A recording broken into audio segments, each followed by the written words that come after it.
Hello friends, मैं हूं ज़ेबा खान और वेलकम है आपका मेरे चैनल वर्किंग वुमेन्स किचन में। आज मैं आप लोग के साथ शेयर करने जा रही हूं टुंडे कबाब पराठे की रेसिपी। तो ये लखनऊ के फेमस टुंडे कबाब पराठे मैंने घर पर बनाए थे और ये बहुत टेस्टी बने थे। तो मैंने सोचा क्यों ना ये रेसिपी आप लोग के साथ भी शेयर कर दी जाए। तो चलिए इसे बनाना शुरू करते हैं।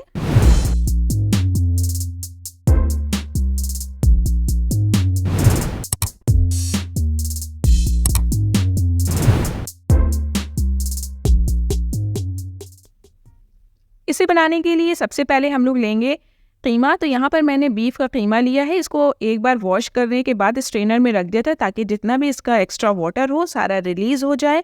अब हम लोग इसको मैरिनेट करने के लिए इसमें डालेंगे 2 चम्मच अदरक लहसुन का पेस्ट, साथ ही में डालेंगे 1 चम्मच कच्चे पपीते का पेस्ट, 1 चम्मच नमक, आधा चम्मच लाल मिर्च पाउडर। और ये देखिए ये फैट है, चर्बी यानी कि इसको अलग से मैंने रखा हुआ है। तो ये मैंने 70 ग्राम के करीब चर्बी ली थी जिसको मैंने ग्राइंडिंग जार में डाल के पीस लिया है। इसको पीस के मिलाना है। ये जो कबाब मैं बना रही हूँ ये थोड़ा सा मैं अपने स्टाइल में इसको बनाऊंगी, यानी कि मतलब बनाने का मेथड थोड़ा सा मैं चेंज कर दूंगी ताकि ये आसानी से बन जाए, कोई भी इसे बना सके। तो आपको इन सारी चीज़ों को मिला देना है। मिलाने के बाद इसे मैरिनेट होने के लिए आप कम से कम 12 घंटे के लिए रख दीजिए ताकि ये अच्छे से मैरिनेट हो जाए। और यहाँ पर मैंने जो कीमा इस्तेमाल किया है बहुत बारीक नहीं है, इसलिए इसको मैरिनेट होना बहुत ज़रूरी है ताकि ये अच्छे से सॉफ्ट हो। अब मैंने इसको एक छोटे बर्तन में करके फ्रिज में रख दिया था क्योंकि मैंने 12 घंटे के लिए रखना था। तो आप देख सकते हैं फ्रिज से निकालने के बाद अब हम लोग क्या करेंगे, इसको पीस लेंगे। क्योंकि ये कीमा मैं मशीन से कुटा हुआ नहीं ली थी, हाथ से जो कुटा हुआ होता है उसको यूज़ किया था। तो आपके घर में अगर मशीन नहीं है, आप नहीं कूट सकते, तो इस तरह से आप इसको मैरिनेट करने के बाद ग्राइंडिंग जार में डाल के और पीस सकते हैं। तो आप ये देखिए कि बिल्कुल बारीक ये कीमा तैयार हो जाएगा। इस तरह से आप तैयार कर सकते हैं। अब इसको हम लोग निकाल लेंगे और बाकी बचा हुआ जितना कीमा है उसको भी पीस लेंगे। अब हम लोग तैयार करते हैं कबाब का मसाला। तो उसमें मैंने यहाँ पर 1 छोटा चम्मच सिया ज़ीरा लिया है, 7 से 8 छोटी इलायची ली है, 8-9 मैंने लौंग ली हैं, 8-10 मैंने यहाँ पर काली मिर्च ले ली है, 1 छोटा चम्मच ज़ीरा लिया है, 1 जावित्री का फूल ले लिया है, 10 से 12 मैंने पीपली ली है, 1 छोटा चम्मच यहाँ पे कबाब चीनी लेनी है। आपको देखिए कबाब चीनी इस तरह की होती है, काली मिर्च की तरह लेकिन हल्की सी नोक निकली, 1 बड़ी इलायची, 1 जायफल का टुकड़ा और 1 दालचीनी का टुकड़ा। इस तरह से आप ये सारे मसाले को ले लें और अभी इसी के साथ हम लोग कुछ मसाले और भी मिलाएंगे। तो यहाँ पर मैंने लिया है 1 छोटा चम्मच पोस्ते का दाना और 1 मुट्ठी मैंने काजू ले लिए हैं, मतलब 20 से 25 काजू के पीस को लेके आपको पेस्ट बना लेना है। अब ये आपको लेना है 1 कटोरी बुना हुआ चना जिसका छिलका उतरा हुआ होना चाहिए। और अब इसको चने को हम लोग पाउडर फॉर्म में बनाएंगे। तो यहाँ पे जो गरम मसाला है उसको ग्राइंडिंग जार में डाल के साथ में चना डाल दें और इसका एक साथ मिला के पाउडर फॉर्म तैयार कर लेंगे। और काजू और पोस्ते के दाने का मैंने पेस्ट तैयार कर लिया। तो ये देखिए ये पाउडर तैयार है। अब इसको एक किनारे करते हैं। अब कुछ सूखे मसाले लेते हैं जिसमें यहाँ पर मैंने लिया है 1 छोटा चम्मच धनिया पाउडर, आधा छोटा चम्मच लाल मिर्च पाउडर, 1 छोटा चम्मच नमक, आधा छोटा चम्मच चंदन की लकड़ी का पाउडर है, 1 छोटा चम्मच आपको लेना है सफ़ेद मिर्च पाउडर, 1 छोटा चम्मच ज़ीरा पाउडर और 1 चम्मच मैंने यहाँ पे अनारदाने का पाउडर लिया था। इन सारी चीज़ों को अब हम लोग जो कबाब बना के यानी कि कीमे को पीस के रखा है उस पर मिला देंगे। तो सारे सूखे मसाले मैंने डाल दिए। अब उसके बाद जो मैंने ग्राइंडिंग जार में पीसे थे खड़े मसाले, इनका पाउडर मैं मिला दूंगी। और ये देखिए काजू और पोस्ते दाने का पेस्ट तैयार कर लिया था मैंने, अब उसको भी ऐड कर दे रही हूँ। इन सारी चीज़ों को मिलाने के साथ साथ यहाँ पर मैं 1 कटोरी दही ऐड कर रही हूँ। इसमें आपको दही यहाँ पर जो लेना है वो खट्टा वाला नहीं होना चाहिए और दही को अच्छे से फेंट के इसमें मिलाएं ताकि इसके कोई भी लम्स ना रहें। इन सारी चीज़ों को आपको कबाब में बहुत अच्छे से मिलाना है और जब तक कि ये कबाब का मिक्सचर बिल्कुल सॉफ्ट नहीं हो जाता तब तक कि आपको इसको लगातार फेंटते रहना है, यानी कि आप कम से कम 10 से 15 मिनट के लिए इसको फेंटते रहें। तो ये बिल्कुल सॉफ्ट सा मिक्सचर तैयार हो जाएगा क्योंकि ये इसकी फिटाई जितनी अच्छी होगी इसके कबाब उतने ही टेस्टी बनेंगे। क्योंकि आपने सारे मसाले तो एक अच्छी मिकदार में मिलाए हैं, लेकिन अगर फिटाई नहीं हुई तो ये सॉफ्ट नहीं तैयार होंगे। लेकिन और इसकी सॉफ्टनेस के लिए आपको इसको फेंटना बहुत ज़रूरी है।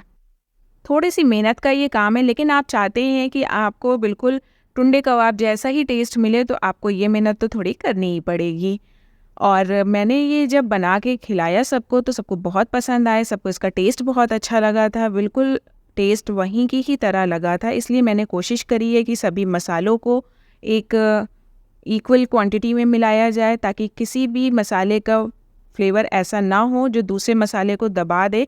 इस तरह से ये जो मेरे कबाब बने हैं ये बहुत ही सॉफ्ट बने थे,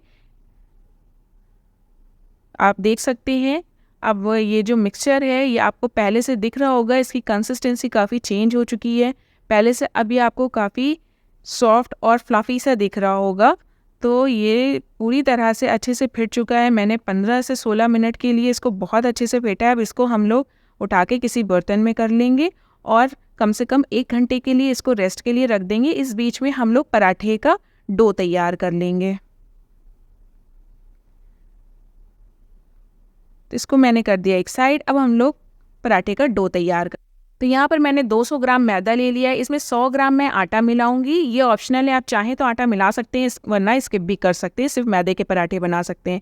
आधा छोटा चम्मच नमक डाल दिया है और मैंने 2 टेबल स्पून के करीब इसमें ऑयल को ऐड कर दिया है। आपको यहाँ पर रिफाइंड ऑयल का यूज़ करना है इसमें मिलाने के लिए। सारी चीज़ों को अच्छे से मिला देना है ताकि मोइन इसमें अच्छे से बन जाए। तो अब आप देख सकते हैं जो इसमें मैंने चीज़ें मिलाई थी यानी कि नमक और ऑयल वो आटे में अच्छे से मिल चुका है। और अब मैं इसको आपको दिखाती हूँ मुट्ठी बना के, तो ये बन रहा है या नहीं। तो ये देखिए इस तरह से मुट्ठी बन रही है, इसमें आटा अच्छे से बाइंड हो रहा है। अब हम लोग इसको गूंद लेंगे, तो इसमें थोड़ा थोड़ा पानी डालते हुए इसको गूंदना है। इसका जो डो तैयार करना है उसे बहुत हार्ड नहीं रखना है, ना ही बहुत सॉफ्ट होना चाहिए।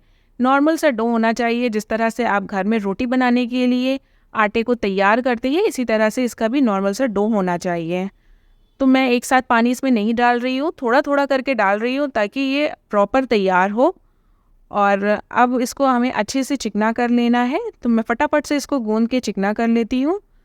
और अब इसके बाद हम लोग इसको थोड़ी देर के लिए रेस्ट पे रख देंगे। तो 1 घंटे के लिए मैं इसे कर देती हूँ साइड में, इसे रेस्ट पे रख देते हैं हम लोग। ऊपर से हल्का सा ऑयल मैंने ग्रीस कर दिया है ताकि ये क्रैक्स ना आए, इसमें फटे नहीं।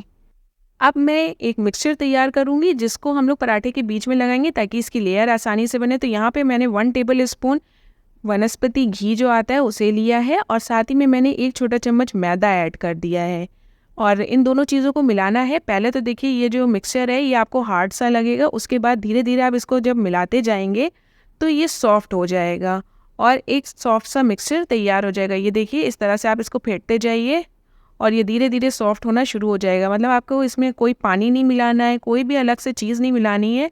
और ये देखिए ये क्रीम के फॉर्म में आ जाएगा, तो इस तरह से ये क्रीमी होना चाहिए। और आप ये देखिए इसका कलर भी चेंज हो गया है और ये बिल्कुल क्रीम की तरह तैयार है। अब यहाँ पर 1 घंटा हो चुका था, आटा बिल्कुल अच्छे से सेट हो चुका है। तो हम लोग इसकी छोटी छोटी सी बॉल्स तैयार कर लेंगे। जितना बड़ा हमें पराठा बनाना होगा उसी हिसाब से हम लोग इसकी बॉल्स तैयार कर लेते हैं। तो मैं इनको बॉल्स को पहले सारी प्रिपेयर कर लेती हूँ, उसके बाद फिर मैं आपको आगे दिखाती हूँ कि हमें किस तरह से इन्हें आगे तैयार करना है, इनकी लेयर कैसे बनानी है। बॉल सारी तैयार हो गई। अब मैंने एक बॉल को ले लिया है, प्लेटफॉर्म के ऊपर रखा, उसमें हल्का सा ऑयल डाल के उसको हल्का सा पुश करते हुए बढ़ाया है और इसे अब हमें रोटी की तरह बेल लेना है। तो मैं रोलिंग पिन की हेल्प से फटाफट से इसको बेल लेती हूँ। बहुत पतला या बहुत मोटा आपको नहीं बेलना है, नॉर्मल रोटी की तरह आप बेल लीजिए इसको। तो ये देखिए मैंने इसको बेल लिया है। अब इसमें हम लोगों ने पेस्ट लगाना है, जो पेस्ट तैयार किया था। तो 1 चम्मच पेस्ट आप इसको डाल के और फिंगर की हेल्प से मैंने इसमें चारों तरफ अच्छे से स्प्रेड कर लिया है ताकि ये पेस्ट इक्वली स्प्रेड हो जाए। और अब आपको इस तरह से फोल्ड करने हैं जैसे मैं आपको दिखा रही हूँ। अब इन फोल्ड्स को करने के बाद इसमें हमें बीच से कट लगाना है जिससे इसमें कई सारी लेयर्स बन सकें। और ये कट को आप ऐसे फोल्ड करके और फिर उसके बाद ट्विस्ट एंड टर्न करते जाइए।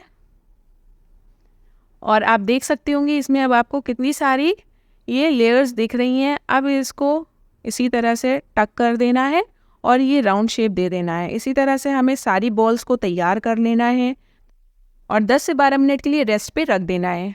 अब हम लोग यहाँ पर पहले कबाब तैयार कर लेंगे क्योंकि हमारे जो पराठे के रोल्स हैं वो 10 से 12 मिनट के लिए रेस्ट पे गए हैं। तो इधर यहाँ पर मैंने कबाब का मिक्सचर लिया, इस तरह से इसको हाथ में उठा के कोई शेप नहीं देना है, बस हल्का सा राउंड करके आप कबाब के छोटे छोटे से पीसेस तवे पे मैंने जो ऑयल डाला था वो गरम करने के बाद डाल दिए हैं। आपको भी ऐसे ही ऑयल जब गरम हो जाए तो आपको डाल देना है।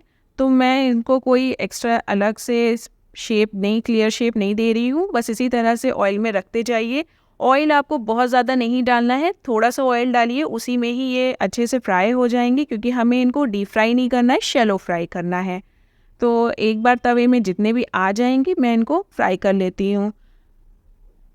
तो इसी तरह से मैं सारे छोटे छोटे से पीसेस को अरेंज करती जा रही हूँ। इसमें हम लोगों ने जो फ़ैट मिलाया था ना, इसकी वजह से जब हम लोग इनको फ्राई करेंगे तो इससे खुद कबाब से ऑयल रिलीज़ होगा, इसलिए आपको बहुत ज़्यादा ऑयल डालने की ज़रूरत नहीं है। आप थोड़ा ही ऑयल डालिए और गैस की फ्लेम को आपको मीडियम रखना है। हाई फ्लेम पे आप इनको फ्राई नहीं करें, मीडियम फ्लेम पे फ्राई करें। जब एक तरफ से हल्का सा कलर चेंज होने लगे तब आप दूसरी तरफ इनको टर्न करें। तो आप देखिए मैंने जो कबाब को टर्न किया है, दिखने में लग रहे हैं ना बिल्कुल आपको जैसे लखनऊ में टुंडे कबाब तैयार होते हैं, इसी शक्ल के आपको देखने को मिलते हैं। तो मैं बस हल्का हल्का सा इनको प्रेस करती जा रही हूँ ताकि ये अंदर से भी पूरी तरह से पक जाए।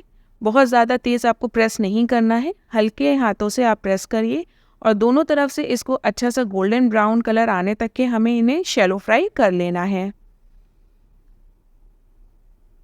दूसरी तरफ भी जब कलर चेंज हो जाए तब आप इनको टर्न करिए। मैं देखिए कलर चेंज हो गया था तो टर्न कर दे रही हूँ। दूसरे साइड से भी एक बार फिर से मैं आगे की तरफ से इसको और थोड़ा सा फ्राई कर ले रही हूँ। और अब ये बिल्कुल परफेक्ट लखनऊ स्टाइल में टुंडे कबाब बिल्कुल रेडी हो गए हैं।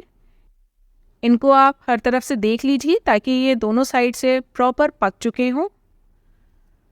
इनका देखिए कलर भी बहुत अच्छा आ चुका है और ये अब पूरी तरह से पक चुके हैं। बस अब इन गैस की फ्लेम को आपको लो कर देना है, क्योंकि इस स्टेज में अगर आप गैस की फ्लेम को मीडियम भी रखेंगी तो ये जल जाएंगे। गैस की फ्लेम को लो करने के बाद अब मैं इनको निकाल लूँगी एक प्लेट पे अलग से।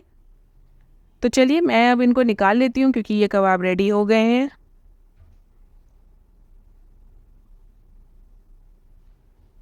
तो इस तरह से बाकी और जो बचा हुआ मिक्सचर है उनके भी हम लोग कबाब तैयार कर लेंगे। और अब मैं आपको दिखाती हूँ पराठा तैयार करके, ताकि हम लोग इसको पराठे के साथ सर्व कर सकें। तो ये कबाब हो गए हैं तैयार। तो अब मैं आपको दिखाती हूँ ये ऊपर से क्रंची दिखने वाले कबाब अंदर से कितने सॉफ्ट हैं। मैंने इसमें ऊपर से थोड़ा सा नींबू डाल दिया है, आप चाहें तो इसको ऐसे भी खा सकते हैं। तो ये देखिए अंदर से कितने क्रीमी और सॉफ्ट से आपको दिख रहे होंगे। इनका टेक्सचर आप देख सकते हैं बिल्कुल टुंडे कबाब जैसा ही, जैसे वहाँ पर आपको खाने को मिलते हैं क्रीमी टेक्सचर वाले, वैसे ही कबाब ये बिल्कुल तैयार होते हैं। तो आप भी इस तरह से घर पर कबाब तैयार कर सकते हैं और आपको जो फ्लेवर मिलेगा वो भी आपको मार्केट स्टाइल मिलेगा। अब हम लोग पराठे को तैयार कर लेते हैं। तो जो हमने ये पराठे की बॉल्स तैयार करके रखी थी लेयर के साथ, अब उनको लेना है, उसको रोलिंग पिन की हेल्प से हल्के हल्के हाथों से इनको बेल लेना है। जो पराठा आप तैयार करेंगे इसको बहुत पतला नहीं बेलना है, आपको हल्का सा मोटा ही रखना है। इस तरह से देखिए आपको इनकी लेयर भी क्लियर दिख रही होंगी। बहुत ज़्यादा आप पतला बेल देंगे तो क्लियर लेयर नहीं आएंगी। अब इसको मैंने एक तवे पर डाल दिया है। तवा अच्छे से गर्म होना चाहिए, डालने से पहले आप तवे को अच्छे से गर्म कर लें। अब एक साइड से जब ये हल्का सा गोल्डन हो जाए तो आप इसको दूसरे साइड टर्न कर दीजिए। दोनों साइड से ये गोल्डन कलर आ जाना चाहिए। अब जब दूसरे साइड से भी आ जाए कलर तो इसको टर्न करके अब हम लोग इसके ऊपर से डालेंगे ऑयल और इसको हमें फ्राई कर लेना है। ऑयल को मैंने पूरी तरह स्प्रेड कर दिया है, हर तरफ स्प्रेड होने के बाद इसको टर्न कर दिया था। अब दूसरे साइड में भी जिधर ऑयल नहीं डला है उधर भी ऑयल डाल के उसको स्प्रेड कर देना है और दोनों साइड से हमें गोल्डन होने तक के इसको फ्राई कर लेना है। हल्की हल्की फ्लेम पर आप इसको फ्राई करें ताकि इनकी जो लेयर्स हैं वो आसानी से खुल सकें। फ्लेम जो है गैस की वो हाई नहीं होनी चाहिए वरना तो पराठा जलने लगेगा। मीडियम फ्लेम पर आप इसे फ्राई करें तो इसकी लेयर्स भी ओपन होंगी और ये बहुत अच्छे से फ्राई होगा। तो ये लच्छा पराठा तैयार हो गया है। अब हम लोग इसको सर्व करते हैं कबाब के साथ। अब मैं आपको पराठे की लेयर्स भी दिखा दूंगी। जब मैं तोड़ूंगी तो आपको दिखेगा कि ये कितने परफेक्ट लेयर्स के साथ लच्छा पराठा तैयार हुआ है। आप देखिए आपको खुद ही दिख रहा होगा, इसमें अलग अलग लेयर्स दिख रही हैं। अगर आपको मेरी ये टुंडे कबाब पराठे की रेसिपी पसंद आई है तो इसे लाइक कर दें। Thank you for watching.